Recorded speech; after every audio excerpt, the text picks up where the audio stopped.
Ok, celle-là, elle va être très courte de vidéo, hein. Je viens tout juste de sortir de session de coaching et j'en parlais récemment avec les femmes que j'accompagne sur WhatsApp. Les hommes qui, sur les applications de rencontre, te parlent directement et qui sont soi-disant tombés sous ton charme, mais d'une façon totalement incroyable, totalement waouh. Mesdames, tombez pas dans le panneau. Je veux dire, ils n'ont même pas eu encore le temps de renifler votre postérieur que soi-disant ils sont sous votre charme. Je sais pas vous, hein, mais personnellement, j'ai besoin de me connecter à la personne, j'ai besoin de converser avec elle, j'ai besoin de la humer. Est-ce qu'elles sont bons, est-ce qu'elles sont mauvais? Je veux dire, il y a un tas d'informations qui ne passent pas à travers les écrans interposés. C'est juste impossible. Donc, gardez bien en tête cette idée que si demain vous conversez avec un homme sur une application de rencontre et que soi-disant il est subjugué par votre beauté et qu'il a qu'une envie, c'est de vous rencontrer parce qu'il est omnibulé et il ne pense plus qu'à vous du jour au lendemain, directement comme ça, franchement, prenez vos baskets et transformez-vous en Speedy Gonzales à la vitesse de la lumière. Éloignez-vous rapidement de ce monsieur. Pourquoi est-ce qu'il fait ça? Je vous pose la question d'après vous, pourquoi est-ce qu'il adopte cette stratégie?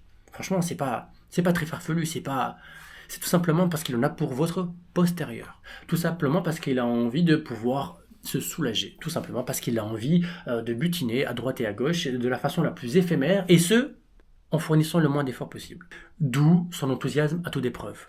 Sauf que, je vous pose la question, si vous vous nourrissez de ce genre de conversation, le problème n'est pas tant monsieur avec son attitude plus que bancale, c'est plutôt de quoi est-ce que vous nourrissez. Et c'est un choix. Il y a une phrase que j'aime beaucoup qui dit la vie te donne ce que tu tolères.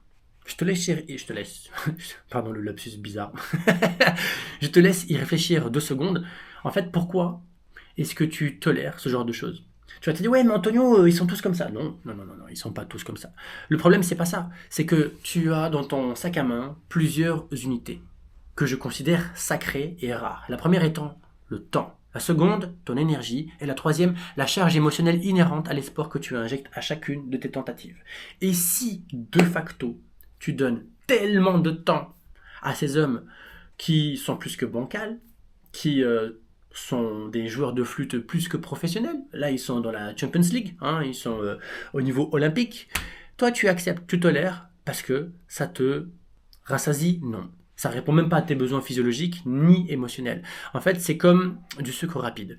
J'ai fait une vidéo là-dessus, hein, sur l'hypoglycémie émotionnelle. Je te laisse zioter sur ma page YouTube si jamais ça te botte. Mais sache un truc, c'est que quand tu te nourris de ce genre de stimuli positifs, ça va tout de suite te donner un shot de dopamine. Tu vas te sentir waouh, la femme de la situation, la femme la plus sexy ou je ne sais quoi. Certes, sauf que ce n'est pas rassasiant.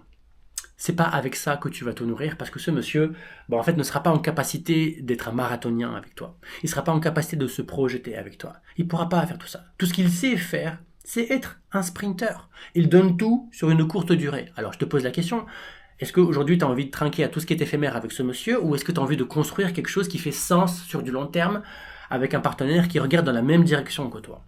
C'est toi qui décides. C'est toi qui décides parce que c'est toi qui jusqu'à présent a toléré le comportement bancal de ces Pokémon plus que fatigués de la vie. Donc maintenant, tu dois choisir ton camp. Maintenant que je t'ai dit ça, la question qui me revient à l'esprit c'est ok, mais comment? Comment est-ce que tu es censé choisir ton camp? Eh bien, tout émane de toi.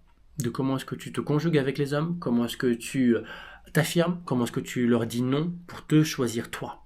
Et plus tu vas comprendre cette chose, et ça sera la fin de la vidéo, t'inquiète, hein, je la fais courte, plus tu vas comprendre que tu ne cherches pas un homme pour te rassasier, pour répondre à tes besoins, mais qu'en fait, aujourd'hui, ce que tu cherches, c'est vraiment tomber amoureuse de ta propre personne, sans être un but de sa personne, sans être dans un ego trip.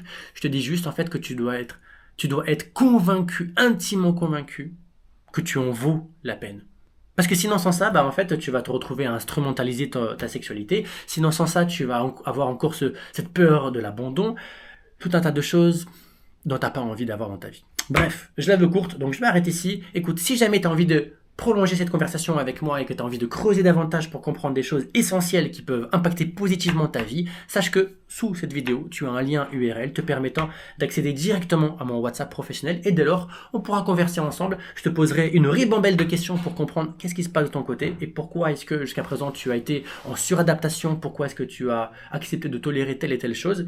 Et ensemble, peut-être bien qu'on pourrait esquisser une stratégie pour que tu ressors de là avec plus de lucidité et de clarté dans ton grenier émotionnel. Voilà, je te souhaite une très bonne journée, on se dit peut-être bien de l'autre côté sur WhatsApp, et sinon, on se dit à bientôt pour une prochaine vidéo. Salut!